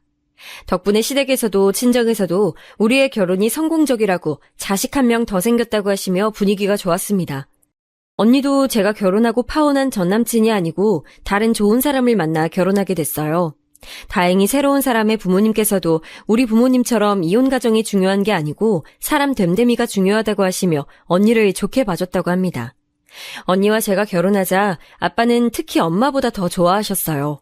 당신께서 아프니까 아무래도 딸들의 미래에 대해 많이 걱정하고 있었거든요. 남편은 형제여서 밑으로 시동생이 한 명 있었는데 제가 결혼하고 2년 뒤에 결혼하게 됐습니다. 서방님은 제가 결혼하기 전에 시댁에 갈 때 종종 봤는데 성격도 좋고 외모도 훌륭해서 여자들에게 인기가 딱 봐도 많을 것 같았어요. 서방님은 대형 종합학원에서 수학 강사로 일하고 있었는데 저와 남편처럼 직장에서 동서를 만났다고 합니다. 시부모님께서 본격적으로 동서를 인사시키기 전에 우리 부부를 먼저 따로 만났는데 동서의 첫인상은 전 되게 좋았어요. 제가 상대적으로 조용하고 차분한 편이라면 동서는 저와 성격이 아예 달랐습니다. 첫 만남에 약한 저라 전날부터 남편에게 떨린다고 했었는데 만나고 나서는 동서가 분위기를 이끌어가서 낯가림이 크게 없이 친해지게 됐어요. 서방님도 남편에 비해서는 참 활발한 편인데 부부가 서로 잘 만났다고 생각했습니다. 남편이 회사에서 친절하고 무엇보다 매우 성실하고 어떤 경우에도 침착한 게 좋아서 결혼을 결심했었는데 동서는 서방님이 반대로 활발하고 매번 자신감 있는 태도가 좋았다고 해요. 시부모님의 반응을 남편에게 들었는데 역시나 시부모님도 마음에 들어 하셨다고 해서 얼마나 다행이었는지 모릅니다. 그렇게 서방님까지 결혼하고 처음엔 시댁에 갈 때마다 얼마나 즐거웠는지 몰라요. 시부모님도 우리에게 잘 대해주고 동서와 서방님도 다 또래니까 얘기가 잘 통했거든요. 동서는 영어학원 선생님으로 일하고 있었는데 어렸을 때부터 영어를 잘하는 사람이 부러웠던 저는 동서에게 칭찬도 자주 했습니다. 그리고 얼마 지나지 않아 저는 첫째를 임신하게 되었는데 동서도 곧바로 임신해서 시댁에서는 겹경사라고 시어머니가 얼마나 좋아하셨는지 몰라요. 친정에서도 제 임신 소식을 듣고 엄마는 외할머니에게 우리 아이가 건강히 잘 태어날 것 같냐고 너무 많이 물어서 나중엔 외할머니가 그만 물어보라고 할 정도였습니다. 동서와 임신 기간이 겹쳐서 자연스럽게 둘이 얘기도 많이 하고 서로의 집도 놀러 가면서 더욱 친해질 수 있었어요. 어차피 가족이니까 서로의 집에 가면 마음이 편했고 다 아는 사람이니 즐겁게 얘기할 수 있었습니다. 다만 동서는 입덧이 전혀 없었는데 제가 입덧이 너무 심해서 그게 고통이었어요. 심한 입덧 때문에 저는 버스를 탈 수도 없었고 업무를 하다가도 자주 화장실에 가서 그게 참 민망하더라고요. 제 몸 상태도 그렇지만 회사에 폐를 끼칠 순 없으니 그렇게 퇴사하게 됐습니다. 남편과 시부모님도 무조건 제 몸이 우선이라고 많은 배려를 해줬는데 특히 시어머니는 제가 갈비찜을 유난히 좋아하는 걸 알고 집에 갈비찜을 얼마나 많이 가져다 주셨는지 몰라요. 시아버지도 저에게 남편 몰래 쓰라고 용돈도 크게 주셔서 전 다른 건 몰라도 결혼만큼은 누구 하나 부럽지 않을 정도로 잘했다고 생각했습니다. 다행히 입덧은 요란했었지만 출산은 큰 무리 없이 순산할 수 있었어요. 의사의 반대에도 저는 자연분만을 고집해서 낳았는데 너무 다행히 저도 아이도 건강했습니다. 친정에 가서 산후조리를 하고 우리 집으로 왔는데 그때부터 특히 동서와 같이 공동육아를 하게 됐어요. 동서는 아들을 낳고 저는 딸을 낳았는데 개월수가 비슷해서 말이 잘 통했습니다. 그런데 아이들 나이가 100일이 지나가고 점점 커가면서 동서와의 만남이 그렇게 달갑지 않았어요. 일단 저와 아이를 키우는 양육 방식의 차이가 컸는데 우리 부부는 남편도 그렇고 저도 그렇고 아이들 발달에 크게 신경을 쓰는 편이 아니었습니다. 관심이 없는 것은 절대 아니고 만약 아이가 좀 늦게 걷거나 말이 늦어도 크게 스트레스 받지 말고 사랑을 많이 주며 키우자고 무엇보다 인성이 제일 중요하다는 주의였죠. 그래서 저는 개월수에 맞는 발달 과정도 제대로 알지 못할 정도로 그냥 먹는 것에 신경 쓰고 또 보건소에 가서 맞아야 하는 필수 접종만 챙기기 바빴습니다. 다행히 우리 딸은 발달이 빠른 편이라 돌전에 걸었는데 동선의 아기는 돌 때도 걷지 못했어요. 저는 그냥 자연스러운 현상이니 너무 신경 쓰지 말고 언젠간 다 걸을 거니까 스트레스 받지 말라고 했는데 동선은 눈에 띄게 상심했죠. 너무 티가 나니까 시부모님도 앞에서 동선의 아기를 많이 칭찬하고 저도 아이가 뭐만 하면 똑똑하다, 영리하다 남발을 했어요. 하지만 우리 딸이 말도 더 빨리 했고 동선의 아기는 우리 딸의 개월수가 되었을 때 말을 하지 못했습니다. 동서는 그 이후로 더 아이 교육에 집착하기 시작했는데 특히 본인이 영어 강사니까 아직 한글도 떼지 못한 아이에게 영어를 주입하기 시작했어요. 다른 건 몰라도 영어만큼은 우리 아기에게 지기가 싫었는지 3살인 애한테 영어로 말 거는 걸 보고 저는 속으로 얼마나 놀랐는지 모릅니다. 그래도 그럴 수 있다고 생각했어요. 모든 엄마는 자기 아이가 천재인 줄 아는 게 당연한 거고 저도 우리 딸이 제 눈에는 천재고 박사였으니까요. 그래도 겉으론 티내지 않고 시댁 식구들도 나서서 서방님 아이를 치켜 세우니 동서 마음이 좀 풀렸던 것 같습니다. 그리고 전 둘째를 바로 가져서 2살 터울에 둘째 딸을 낳았고 동서도 둘째로 딸을 낳았는데 우리 둘째보다 1살 아래였어요. 첫째들은 그래도 나이가 똑같으니 비교가 이해됐지만 둘째는 터울이 14개월이 나는데도 동서는 아이 발달에 대해 비교하기 시작했습니다. 어머, 형님, 서윤이도 지윤이처럼 빨리 걷네요? 무슨 방법이라도 있으세요? 딱히 다른 방법은 없고 그냥 키우지 뭐. 동선의 둘째도 빨리 걸을 거야. 원래 여자애들이 남자애들보다 어릴 때 발육이 빠르잖아. 너무 걱정하지 마. 만날 때마다 제가 따로 어떤 좋은 방법을 알고 있는 건지 묻는 동서가 저는 점점 불편해졌어요. 그래도 가족이니까 최대한 겉으로 티를 내진 않았죠. 시부모님도 눈치채시고 일부러라도 동서가 있을 땐 우리 아이들의 발육 상태에 대해 칭찬하지 않으셨습니다. 그러다 사건이 하나 터지게 됐는데 바로 우리 부부와 서방님 부부의 첫째 자식들의 초등학생 때였어요. 그렇게 사교육에 관심이 많지 않았던 저와 남편은 아이가 친구들과 비교했을 때 말이 빠르고 잘한다는 것은 알았어도 영재라고 생각하진 않았습니다. 그런데 7살 초반에 유치원 선생님에게 진지하게 연락이 왔었어요. 어머님, 지윤이 영재학교에 보내도 되실 것 같아요. 한번 학원이라도 알아보세요. 사실 저는 저 전화를 받고도 진지하게 생각하지 않고 그냥 선생님이 우리 딸을 참 좋게 봐준다고만 생각했습니다. 그런데도 제가 그냥 별다른 행동을 취하지 않자 이번엔 원장님이 남편에게 연락해서 원으로 오라고 했어요. 이렇게까지 싶었는데 유치원 선생님들은 우리 첫째가 공부에 재능이 있는 게 확실하다고 무조건 검사라도 받아보라고 하셨습니다. 이때 남편과 저는 고민에 빠지게 됐는데 검사를 받았는데 만약 영재가 아니라면 그땐 상관없지만 영재라면 그땐 어떡하지 생각이 들었어요. 물론 아이가 똑똑하다니까 엄마로선 좋았는데 그거와 달리 저와 남편은 그냥 일반 학교로 진학하게 하고 싶었거든요. 여러분들은 어떻게 생각하세요? 우리 부부는 다행히 이런 부분에서 같은 마음이었는데 만약 영재여도 대한민국에 얼마나 많은 영재가 있는데 거기 갔다가 괜히 상처를 받을 수도 있고 어릴 때만 영재일 수도 있잖아요. 그래서 아이의 나중을 위해서라도 보내지 않는 것이 나을 수도 있다고 생각했습니다. 원장님은 그 얘기를 듣더니 충분히 이해한다고 그래도 학습 발달 검사는 받아보자고 하셔서 결국 받게 됐는데 이걸 다행이라고 불러야 할까요? 우리 첫째 아이는 전국에서 내로라 하는 영재는 아니었어요. 물론 또래보다 영리한 것은 맞았지만요. 그래서 남편과 저는 그냥 아이를 일반 학교에 보내게 됐습니다. 서방님 부부와 우리 부부는 꽤 가까운 거리에 살았는데 그래서 첫째들은 같은 초등학교로 가게 되었죠. 유치원은 동서가 영어 유치원에 보내서 달랐는데 같은 초등학교를 보내다니 저는 최대한 동서와 잘 지내고 싶었습니다. 그래서 먼저 연락해서 아는 정보도 공유하고 학원도 어디 다닐지 동서에게 많이 물어봤어요. 제가 동서에게 그렇게 문의하니까 동서도 저와 얘기가 통한다고 생각했는지 서로 연락을 많이 하게 됐습니다. 그러다 아이들 학교에서 영어 말하기 대회가 있었는데 우리 첫째가 거길 나가고 싶다는 거예요. 아이가 하고 싶다니까 저와 남편은 최대한 지원을 많이 해줬고 동서 말을 들어보니 동서 아들도 같은 대회에 나간다는 말을 들었습니다. 그리고 당일이 됐는데 저와 동서는 같이 아이들을 응원하러 갔어요. 남편들은 바쁘니 엄마들이 갔는데 거기서 사건이 일어나게 됐어요. 눈치채신 분들도 있으실 텐데 그 말하기 대회에서 우리 딸이 대상을 탔습니다. 동서 아들도 상을 탔는데 그냥 본상이라고 참가상 비슷한 것을 받았어요. 그때 저는 우리 딸이 대상을 탈 거란 생각은 하지도 못해서 당황한 마음도 있었고 당연히 기쁜 마음과 옆에서 표정을 굳히고 대놓고 기분이 좋지 않은 동서의 눈치를 보느라 얼마나 힘들었는지 모릅니다. 최대한 분위기를 풀어보려고 혼자 말을 하며 아이들 챙기랴 동서에게 말 거느라 고생했어요. 우리 애들 진짜 고생 많았다. 그동안 열심히 준비했잖아. 준혁이도 고생했어. 축하해. 동서도 수고했어. 집에 가서 맛있는 거 먹어. 동서는 제 말이 끝나자마자 바로 아이를 데리고 집으로 갔는데 저는 그제서야 우리 첫째 아이를 온전히 축하할 수 있었어요. 아이가 좋아하는 초코 케이크도 사고 평소에 그렇게 먹고 싶어 하던 젤리도 한 상자를 사서 집으로 갔습니다. 진짜 전혀 기대하지 않았는데 받은 상이었고 또 여러분 중 부모이신 분들은 제 마음을 이해하실 텐데 제가 탄 상보다 우리 아이들이 탄 상이 더 값지거든요.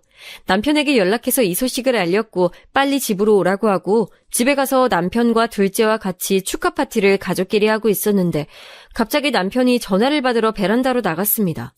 10분이 지나도 들어오지 않아서 제가 아이들 보고 아이스크림 먹고 있으라고 하고 베란다로 갔더니 상당히 곤란한 표정으로 전화를 받다가 끊더라고요. 여보, 왜? 회사에서 연락 온 거야? 급한 일이면 가봐.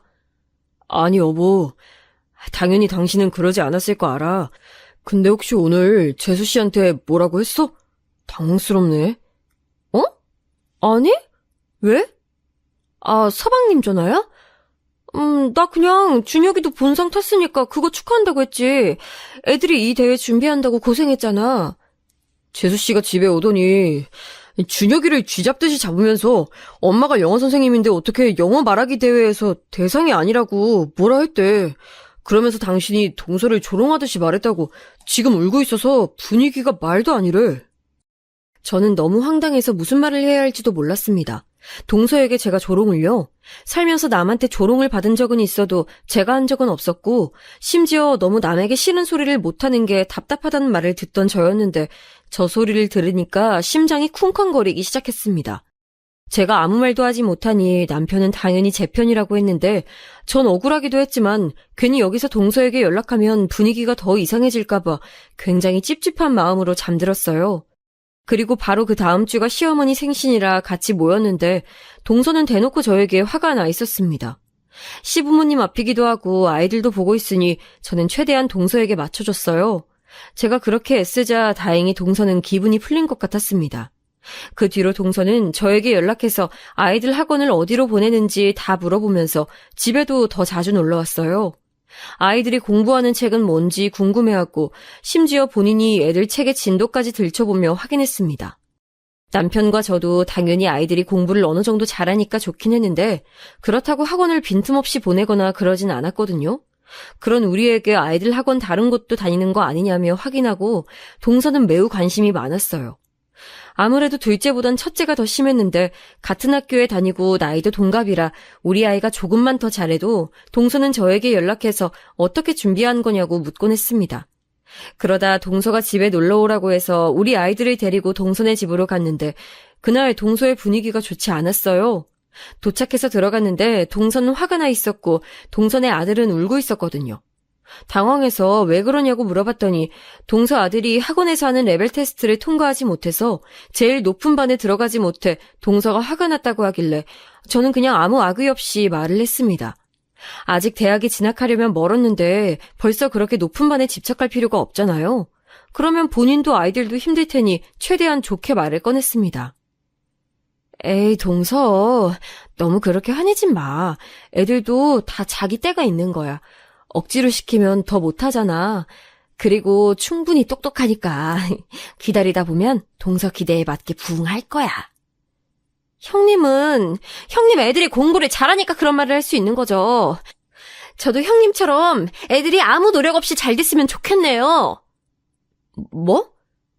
동서, 그래도 왜 그렇게 말을 해? 그리고 동서는 애들도 똑똑하잖아. 내 말은 그냥 지켜보자는 거야. 아직 애들 너무 어려. 언제까지 지켜봐요? 계속 동갑사촌한테 밀리는 걸 지켜봐요? 이것도 한두 번이지. 저는 너무나도 악의적인 동서의 말에 당황했습니다. 그래도 아이들 얘기라 평소 제 성격이라면 절대 못한 말을 내뱉을 수 있었죠. 동서의 얼굴을 보며 같은 가족끼리 왜 그런 말을 하냐고 저는 절대 경쟁 상대로 보지 않는다고 말하고 바로 아이들을 데리고 집에 왔어요. 집에 오면서도 화가 나서 얼굴이 빨개진 채로 있으니까 아이들이 오히려 저에게 걱정할 정도였습니다. 살면서 아무리 당황해도 이렇게 화가 났던 적이 없는데 동서를 만나고 제 감정이 이렇게 다양한지 알게 됐죠. 시부모님은 복은 많아서 시집살이로 힘들었던 적은 전혀 없는데 이렇게 손 아래 동서복이 없을 줄 누가 알았겠어요. 그리고 남편이 퇴근했길래 낮에 있던 일을 얘기했더니 남편은 화가 나서 서방님께 전화하려고 하더라고요. 웬만하면 화를 내지 않는 남편인데 겨우 그런 남편을 말리고 나서 제 생각을 그대로 남편에게 말했습니다. 물론 우리 딸이 계속 그 집 아들보다 공부를 잘하니까 화가 났겠지. 그래도 나는 가족이니까 아이가 다니는 학원, 공부하는 책, 모든 걸 공유했고 나 앞으로도 그럴 거야. 난 서방님 부부랑 경쟁자 되는 거 싫어. 마침 이때도 곧 명절이라 시댁에서 같이 모이게 됐는데 동서도 저도 좋은 감정이 있지 않으니까 그게 겉으로 티가 났어요. 오죽하면 시어머니가 나서서 저와 동서를 따로 불러서 무슨 일이 있냐고 물었습니다. 그 자리에서 저는 더 감정이 상하기 싫어서 미안하다고 했고 동서도 사과하고 마무리했어요. 이 일을 겪으며 시부모님 뵙는 것도 민망하고 가족끼리 의가 상하면 참 힘들다는 걸 알게 됐죠. 그래도 평생 안 볼 사람도 아니고 제가 나이도 더 많으니까 먼저 또 다가가서 분위기를 풀었습니다. 서방님은 우리 딸들이 공부를 잘해도 그냥 대단하다고 하고 저렇게 질투를 심하게 하지 않았는데 오로지 동서만 우리 딸들이 두각을 나타내면 안 입고 했어요. 저는 그럴 때마다 동서의 아이들을 축하하며 최대한 분위기가 이상해지지 않게 노력했습니다. 그러다 어느 날 사건이 제대로 터지게 됐어요. 아직도 그날의 공기가 기억날 정도인데 그날은 시아버지 생신이었습니다. 동서는 이전과 노선을 바꿨는지 이제 대놓고 질투가 아니라 일부러 제 앞에서 자기 아이들이 멍청하다고 한탄을 하기 시작했었죠. 우리 애들 저러다 대학도 못 가는 거 아니겠죠? 진짜 답답해서 학원만 5개씩 보내는데 성적이 왜 저럴까요? 에이, 아니야. 지금도 충분히 동서는 애들 잘하고 있잖아. 그리고 대학 못 가면 어때? 어머, 형님? 무슨 소리 하시는 거예요? 대학을 못 가다니요. 그런 끔찍한 소리 하지 마세요. 저는 그거 상상도 하기 싫어요. 끔찍하다니. 아니야, 동서. 나도 대학 못 갔는데 지금 이렇게 잘 살고 있잖아. 대학이 다가 아니야. 각자 잘하는 게 있는 거지. 요즘은 특히 더 그렇잖아. 형님, 대학 안 나오셨어요? 몰랐어? 집안 형편이 그때 안 좋아서 대학을 나올 수가 없었어. 물론 나도 생각도 없었고. 동서는 제가 그렇게 말하자 전혀 몰랐던 사실이라고 표정이 장난 아니었어요. 대학 못 나온 게 그렇게 놀랄 일인가 싶어서 저는 민망하게 웃었습니다. 그런데 동서는 마치 못 들을 말을 들은 것처럼 표정이 굳어졌어요. 저도 사람이니까 그 모습을 보고 당황했지만 그래도 제가 대학을 나오지 못했던 것에 대해 자격지심이 있거나 그러진 않았으니 당당했어요. 그런데 동서는 이 대화를 계기로 완전히 사람이 바뀌었습니다. 아마 우리 애들이 더 공부를 잘하는데 제가 대학을 나오지 않았다는 게 엄청난 충격이었나 봐요. 그런데 제가 황당했던 이유는 동서는 예전처럼 서방님에게 울면서 말하거나 시부모님이 눈치챌 정도로 기분 나쁜 티를 대놓고 내지 않았습니다. 오히려 다 같이 있을 때는 민망할 정도로 갑자기 우리 애들을 칭찬하고 저를 축혀 세웠어요. 그런데 저와 단둘이 남겨지면 그때마다 저를 무시하기 시작했습니다. 처음엔 뭐지 싶을 정도로 약하고 빠르게 지나가서 저도 눈치채지 못했는데 점점 날이 지날수록 수위가 심해졌어요. 아, 근데 형님은 대학을 못 나왔으니까 모르시겠네요. 형님, 애들도 형님이 고졸인 거 알아요? 처음에 결혼할 때 시부모님한테 고졸인 거 말했어요? 이렇게 질문으로 시작돼서 얼떨결에 대답을 하기도 했고 기분이 나빠도 저렇게 딱 치고 빠지니까 진지하게 화내기가 민망했습니다. 동서가 예전에는 집안 사람들에게 광고라도 하는 듯 티를 냈다면 이제는 완전히 바뀌어서 오죽하면 우리 신랑이 저에게 뭐라고 했는지 아세요? 재수씨가 드디어 정신 차렸나 봐. 이제 당신한테 그렇게 적대적이지 않네? 예전엔 대놓고 당신이 불편한 티를 냈잖아. 나이가 들어서 그런 건가? 제 편인 남편까지 저렇게 말하니까 저는 기분이 나빠도 꾹 참을 수밖에 없었죠. 제가 앞서 말했듯 우리 시부모님은 완벽하신 분들이셨고 저만 참으면 아무 일도 일어나지 않았으니까요. 그런데 제가 아무리 무던한 성격이고 화를 잘 내지 않아도 화가 나는 일이 있는데 그건 바로 우리 아이들과 친정에 관한 얘기입니다. 이전에 동서와 싸웠던 일도 우리 아이들을 건든 게 아니라면 전 절대 그렇게 화내지 않았을 거예요. 동서는 저를 아무리 찔러도 반응이 없자 친정과 아이들에 대해 얘기하기 시작했습니다.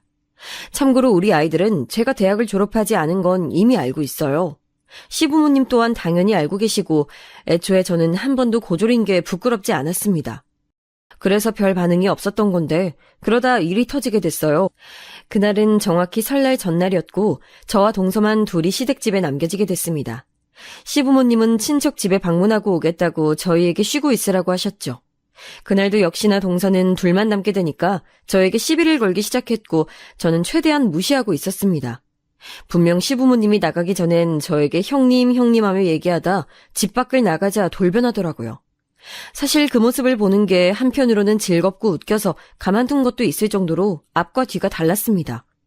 아무튼 저는 부엌에서 조용히 칼질하며 양파를 썰고 있었어요. 시어머니는 저와 동서에게 뭘 시키는 분이 아니시고 혼자 다 해놓는 편이라 우리가 명절 음식을 준비할 게 딱히 없었고 전 그래서 냉장고에 있는 채소나 정리해 주려고 했던 거였죠. 형님, 뭐 하세요? 그냥 양파 썰어. 동서는 그냥 거실에 앉아 있어. 아, 형님, 근데 제가 궁금한 게 있어요. 혹시 형님은 원래 그렇게 무식했어요? 양파 그렇게 썰면 눈 매워요. 대학 가셨으면 이런 거 아셨을 텐데. 아, 웃겨. 동서는 저렇게 말하더니 갑자기 혼자 배를 부여잡고 웃기 시작했습니다. 저렇게까지 해야 하나 싶은 마음에 어이가 없어서 무시했는데 동서는 제가 반응이 없자 수위를 높여 공격했어요. 무시가 답이라고 생각했는데 동서는 제 반응을 어떻게든 끌어내고 싶었나 봅니다. 그런데 혹시 형님 애들 대학 못 가면 그거 형님 때문이죠? 형님 중학교 때까지는 공부 잘하다가 고등학교 올라가고 성적 확 떨어지는 애들 많대요. 형님 딸들도 그러면 어떡해요? 근데 아주버님은 어디서 만나셨어요? 처음부터 대학 못 나온 거 말했어요? 동서가 말할 때마다 저는 전혀 대답하지 않았는데 그게 화가 났는지 동서는 선을 넘고 말았습니다. 일부러 무시하는 제가 안 입고왔는지 급기야 부모님을 건들기 시작했어요. 아, 근데 형님, 혹시 부모님이 이혼했다고 들었는데 아무래도 가정환경이 대학 진학할 때 많이 중요하죠? 여러분, 저는 참을 만큼 참았다고 생각해요. 애들을 건드는 것도 당연히 참을 수 없지만 더 참을 수 없는 건 바로 우리 부모님을 건드는 거랍니다. 결혼할 때 친언니가 이혼 가정이라는 이유로 파혼까지 했던 터라 더 이혼 얘기에 민감한 저였는데 저 말을 하니 참을 수가 없었어요. 칼질을 하다 뚝 멈추니 동서는 자기가 이겼다는 듯 웃음을 짓기 시작했습니다. 제가 그동안 상대할 가치가 없어서 무시했더니 그게 본인이 이긴 줄 알았던 것 같아요. 제가 부처도 아니고 더 참을 순 없어서 전 동서에게 이리 오라고 손짓을 하고 귓가에 조용히 속삭였더니 동서가 얼굴이 하얗게 질렸습니다. 동서, 우리 부모님이 이혼한 이유가 뭔지 알아? 우리 엄마가 앞으로 일어날 안 좋은 일을 누구보다 잘 보는 무당이거든. 외할머니도 무당이고 우리 집이 대대로 신기가 있어서 그걸 알고 친가에서 무섭다고 난리쳐서 이혼했어. 근데 동서네 엄마 이번 주에 몸 조심하라고 전해드려. 큰일 날 것 같네. 사실 마지막에 한 말은 그냥 지어낸 거였어요. 너무 화가 나서 내뱉은 말이었는데 동서는 얼굴이 하얗게 질려서 눈을 동그랗게 뜨고 입을 다물지 못했습니다. 전 멍하게 서 있는 동서를 두고 썬 양파를 용기에 담아 냉장고에 넣고 여유롭게 텔레비전을 보기 시작했어요. 그날은 덕분에 더 막말을 듣지 않았는데 집으로 와서 이렇게 쉽게 물리칠 거였으면 그냥 미리 시도할 걸 후회까지 할 정도였습니다. 그리고 전 사실 제가 저렇게 말했던 것도 잊고 있었어요. 근데 우연히 겹친 건지 동서 친정엄마가 실제로 교통사고가 나게 됐습니다. 물론 제가 말한 것처럼 심하게 다친 건 절대 아니었고 운전하다 보면 흔히 당하는 접촉사고였어요. 저도 경험해본 그런 가벼운 사고였는데 동서는 그 일이 일어나자 제 발이 저린 건지 저에게 연락해서 화내기 시작했습니다. 형님, 지금 저주하신 거죠? 어떻게 그럴 수 있어요? 아니, 저주라니. 동서 말을 무슨 그렇게 해? 동서 막내딸이나 걱정해. 동서 뒤로 병원 보인다. 물론 이번에도 그냥 던진 말입니다. 저는 동서가 아무리 우리 아이들을 건드려도 절대 그쪽 집 아이들을 욕하거나 뭐라 한 적은 없는데 저도 당하고 있을 수만은 없잖아요? 그래서 그냥 던진 말인데 이번에도 공교롭게 동서네 딸이 심한 감기에 걸려서 입원까지 했더라고요. 사실 아이들은 면역력이 약해서 감기에 자주 걸리는데 그냥 제가 봤을 땐 우연히 겹친 건데 동서는 제가 저주를 내렸다고 화를 내다 급기야 딸까지 아프니까 저에게 전화해서 울기 시작했습니다. 이중인격도 아니고 어떻게 저렇게 인간이 바뀔 수 있는지 궁금할 정도였죠. 형님, 용서해주세요. 제가 잘못했어요. 우리 가족 그만 괴롭혀요. 마치 제가 가해자로 착각이 드는 말로 용서해달라고 하니 당연히 저는 화가 났습니다. 본인 가족은 소중하고 우리 가족을 건드는 건 아무렇지 않았나 봐요. 괘씸해서 아무 말도 하지 않고 끊었고 그 뒤로 연락을 받지 않았습니다. 그런데 하늘도 그런 동서를 용서하고 싶지 않았던 건지 급기야 동서 친정언니가 길 가다 크게 넘어져서 입원했다는 소식을 들었어요. 사실 동서네 집에 일어난 일들은 충분히 일어날 수 있는 일들인데 동서는 제가 저주를 내려 그렇다고 생각했는지 급기야 서방님에게 이혼하자고 했다고 하더라고요. 자기는 저와 같이 가족을 할 수 없다고 서방님에게 이혼을 요구했다는 소리를 남편에게 전해 들었는데 저는 그 소리를 듣고 시부모님을 찾아가 그동안 있었던 일을 다 말하기 시작했습니다. 제가 얘기를 끝내자 시부모님은 당연히 당황하셨고 남편은 왜 이제 얘기하냐고 분노하기 시작했죠. 서방님에게 남편이 화가 나서 전화했더니 서방님도 당황하더라고요. 그리고 나중에 결국 진짜로 이혼하게 됐는데 이유는 바로 동서의 잘못이었습니다. 저도 전해 듣고 깜짝 놀랐는데 동서는 그동안 아이들에게 공부에 대한 압박을 많이 줬더라고요. 매일 공부하라고 하고 원하는 성적이 나오지 않으면 아이들에게 밥도 주지 않았고 그것 때문에 서방님과 다툼이 잦았다고 합니다. 그런데 동서는 급기야 본인 친정에 계속 다치는 사람이 늘어나니까 그걸 제 탓이라고 말하며 서방님에게 시부모님 욕을 했대요. 제가 무당 집안인 것을 알면서도 결혼시켰냐고 보는 눈이 없다고 욕해서 안 그래도 서방님은 이런 여자와 평생을 살아야 하나 생각했다고 합니다. 그렇게 서방님 부부는 이혼했고 아이들은 서방님이 키우기로 했다고 해요. 저에게 수고 많았다며 시부모님과 남편은 오히려 위로해줬고 지금은 너무나도 잘 지내고 있습니다. 제가 이 얘기를 했더니 엄마는 깔깔 웃으며 잘 됐다고 했어요. 동서와 신경전을 더 벌이지 않아도 된다니 저는 그것만이라도 얼마나 다행인지 모릅니다. 이혼하며 재산 분할 과정에서 법정 싸움까지 갔다고 들었는데 결과적으로 서방님은 손해 없이 마무리했다고 전해줬어요. 서방님은 그래도 그동안 봤던 정이 있으니 변호사를 써서 끝이 더럽게 끝내고 싶지 않았는데 동서가 끝까지 손해는 하나도 보지 않으려고 해서 결국 동서는 아이도 못 데려가고 재산도 받지 못했습니다. 이혼하면서 동서 친정에 주고 있던 용돈도 없어지니까 동서네 친정 부모님이 서방님에게 전화해서 종일 일도 못하게 괴롭히고 했나 봐요. 나중엔 서방님이 질려서 아예 다 차단까지 할 정도였죠. 그래서 오히려 서방님은 저에게 이런 여자와 평생을 살 뻔했다고 고맙다고 했습니다. 무당 집안이라는 게 때론 우리를 힘들게 할 때도 있었지만 이렇게 좋은 일도 가져다 주는 것을 보고 무슨 일이든 생각하기 나름이라고 생각하게 됐습니다. 제 사연은 여기까지입니다. 남편과 이 얘기가 나오면 웃겨서 웃음을 참을 수가 없는데 여러분은 어떻게 들으셨는지 모르겠어요. 남편은 저에게 외할머니가 저 몰래 부적이라도 쓰신 거 아니냐고 하던데 여러분은 어떻게 생각하세요? 아니면 혹시 자식이라면 끔찍하게 생각하는 우리 엄마의 도움일까요? 뭐가 됐든 사연을 들으시며 한 번이라도 웃으셨으면 그걸로 됐습니다. 우리 가족은 다행히 아무 탈 없이 지내고 있고요. 앞으로도 큰 탈 없이 살도록 정직하게 살 거예요. 자기가 한 일은 다 자기에게 돌아온다고 하잖아요. 저는 그 말을 믿습니다. 그래서 아이들에게도 말을 예쁘게 하라고 하고 있어요. 저렇게 크고 작은 일이 다 본인에게 돌아오거든요. 우연히 겹친 게 과연 우연일까 싶기도 하고 참 재밌는 일이었습니다. 제 사연 들어주셔서 감사합니다. 추운 겨울 따뜻하게 보내시길 바라요.